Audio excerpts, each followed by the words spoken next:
आज हम बात करेंगे द हिंदू न्यूज़पेपर की, जिसमें बहुत सी चीज़ें उसमें दी हुई थी, जिसमें पॉलिटिक्स की चीज़ें आज ज़्यादा दी हुई थी क्योंकि इस समय अभी सरकार बनी है नहीं।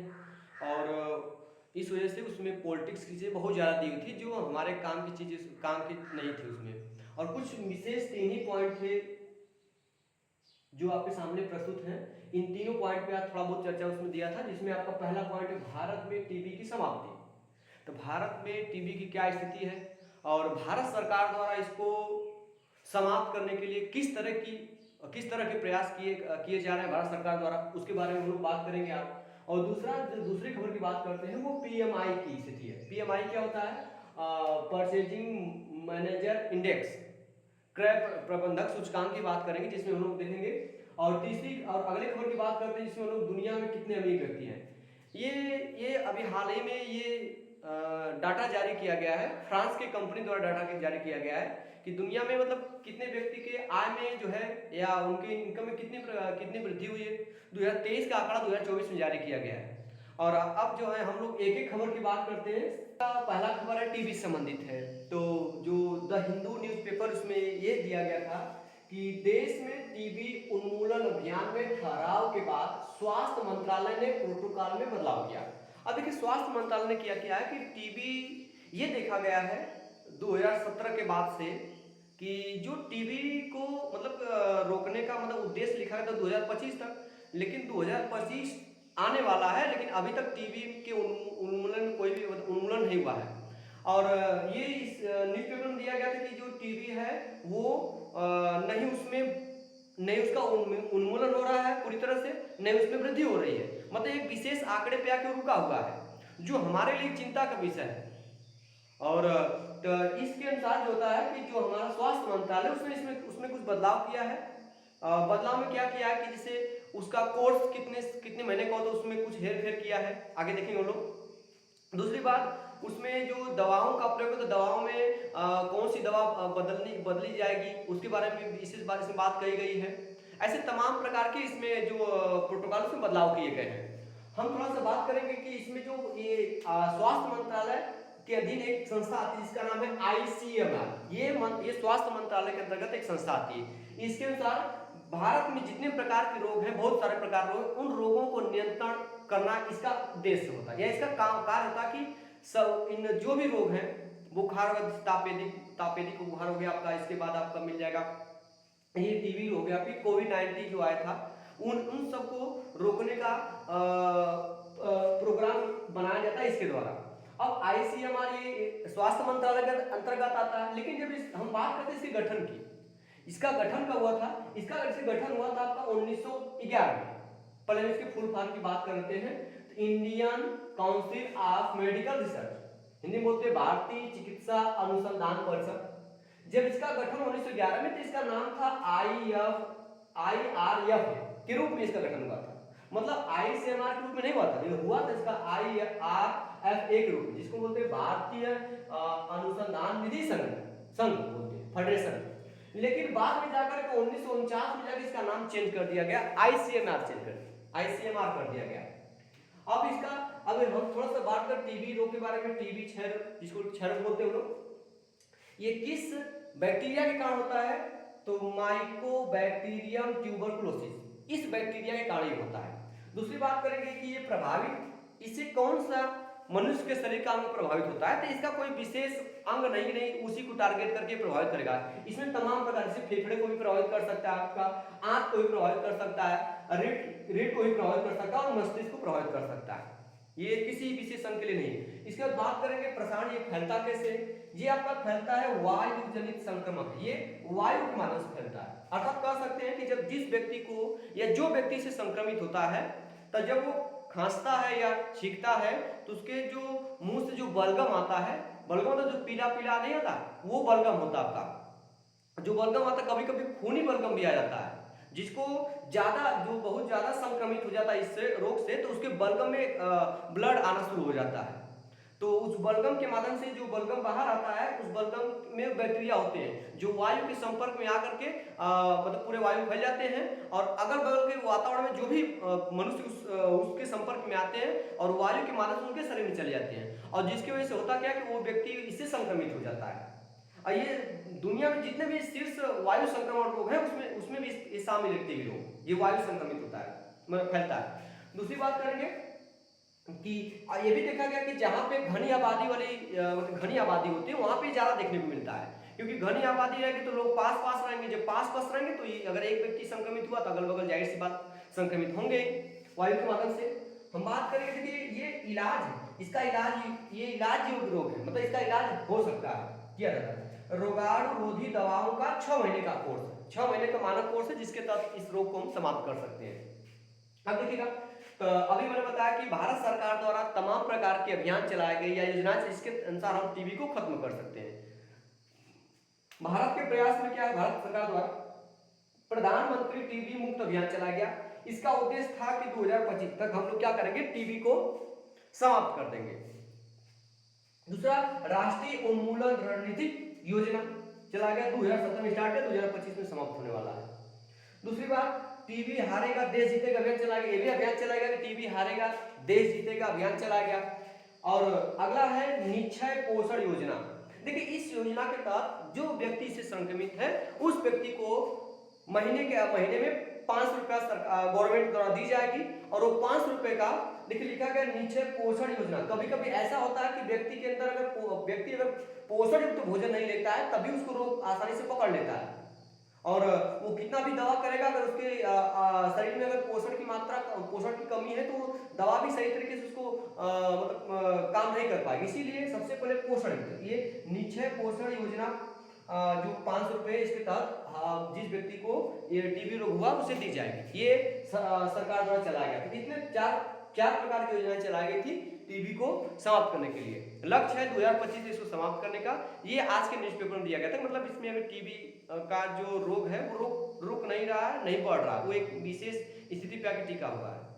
अब हम अगले खबर पे बात करते हैं आकर के संकेत, जिसे बोलते हैं परचेजिंग मैनेजर्स इंडेक्स बोलते हैं, और इसको हिंदी बोलते हैं क्रय प्रबंधक सूचकांक।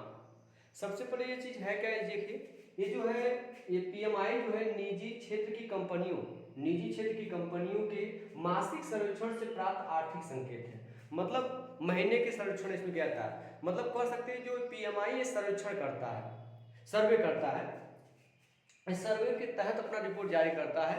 इसके अंदर देखिए लिखा गया है कि जो इस बार का जो मई में जो पीएमआई वैल्यू मतलब इसका ग्रोथ रेट जो हुआ है वो पहले था आपका 60.8 था, और इस बार जो होता है 60.8 से घटकर 60.2 हुआ है। मतलब मई माह में पीएमआई वैल्यू के ग्रोथ में कुछ आपको कमी देखने को मिली है।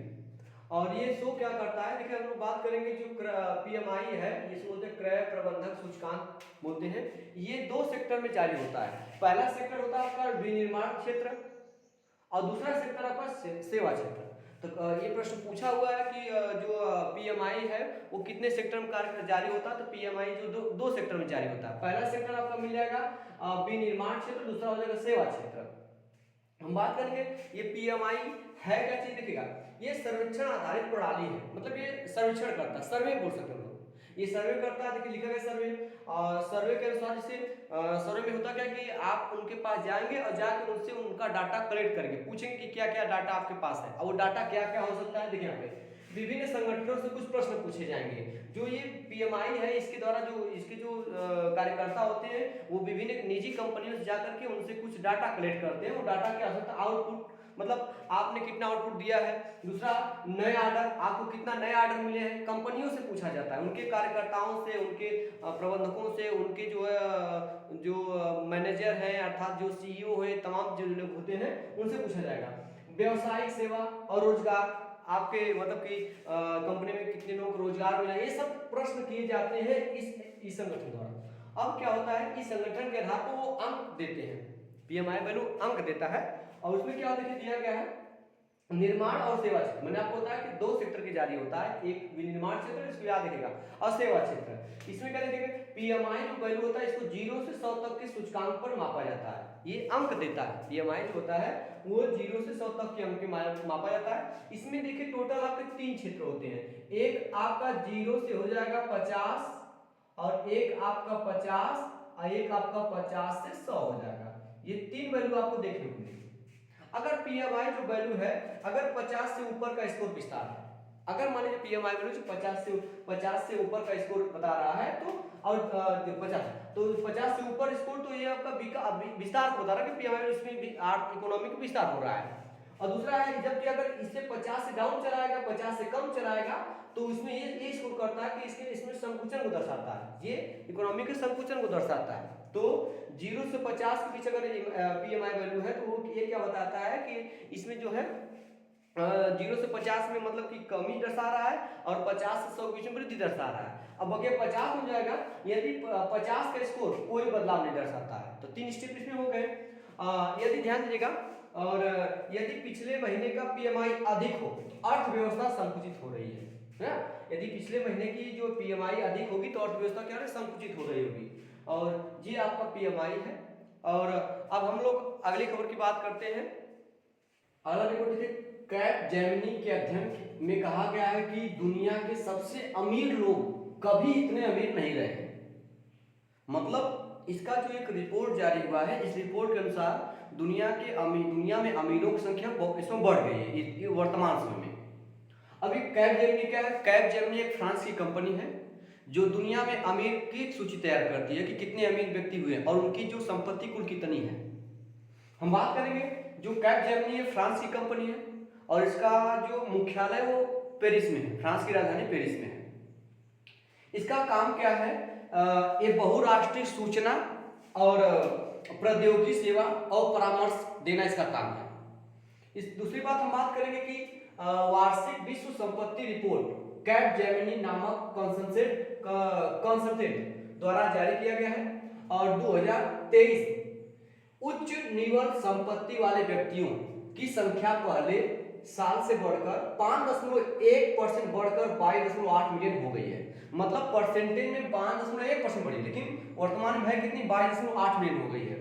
अब ये दिया गया है कि उच्च निवल संपत्ति वाले व्यक्ति मतलब हाई नेट वर्थ इंडिविजुअल, देखिए लिखा गया है हाई नेट वर्थ इंडिविजुअल मतलब उच्च निवल संपत्ति वाले व्यक्ति की संख्या जो इस बार बढ़ी है, कितनी बढ़ी, 5.1% हो कितनी गई है, 22.8% हो गई है। हम बात करेंगे ये जिनके पास कम से कम, देखिए हम किसे कहते हैं कि हाई नेट वर्थ इंडिविजुअल व्यक्ति हम किसे कहते हैं, जिनके पास $1 मिलियन की तरल संपत्ति हो। ये बस तरल संपत्ति का मतलब जिसे बहुत जल्दी से हम कैश में बदल सकते हैं। जैसे देखिए लिखा गया कैश, गोल्ड, सोना बेचकर चाहे जब हम क्या कर सकते हैं कि उसे कैश में बदल सकते हैं। और शेयर, जो उनके पास शेयर वो भी मार्केट में बेच करके हम उसका जो है पैसा तुरंत कैश में कन्वर्ट कर सकते हैं।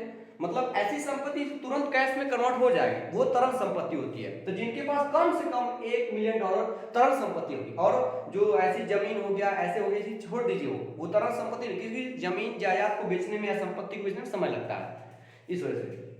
दूसरी बात करें कि इसने कैपजेमिनी जो रिपोर्ट तैयार किया 2023 में जारी किया है, इसके अनुसार जो है एक व्यक्ति की जो इनकम है या उसकी संपत्ति जो है वो $86.8 ट्रिलियन है। अब ये ट्रिलियन डॉलर समझिए कि जो सबसे बड़ी अर्थव्यवस्था है, जो देश होंगे उनसे भी कई गुना ज्यादा है। अमेरिका में, जैसे अमेरिका बड़ी अर्थव्यवस्था वाला देश है, तो अमेरिका की जो इकोनॉमिक है, अर्थव्यवस्था है, वो आपकी टोटल आपका जो है $25 ट्रिलियन है। भारत का $9 ट्रिलियन है। अब देखिए इसमें एक व्यक्ति की जो है वो $86.8 ट्रिलियन पहुंच रही है, ठीक ना, जो 7.4% इस दर में बढ़ी। 2023 में 7.7% बढ़ी है, सॉरी 4.7% बढ़ी है। ठीक, हम बात करेंगे दुनिया की सबसे बड़ी अर्थव्यवस्था से ज्यादा कई गुना है। ठीक, भारत की अर्थव्यवस्था जो है $9 ट्रिलियन है। हम बात करेंगे अब रिपोर्ट का अध्ययन की शुरुआत, इसकी जो शुरुआत 1967 में हुई, सॉरी 1997 के बाद से हाई नेट वर्थ इंडिविजुअल की संख्या और उनकी कुल संपत्ति सबसे उच्चतम स्तर पर है। मतलब वो 2097 से इसको ये अपना रिपोर्ट जारी करा, लेकिन अब तक में 2023 सबसे अधिक मतलब पहुंचे व्यक्तियों की संख्या, हाई नेट वर्थ इंडिविजुअल व्यक्तियों की संख्या।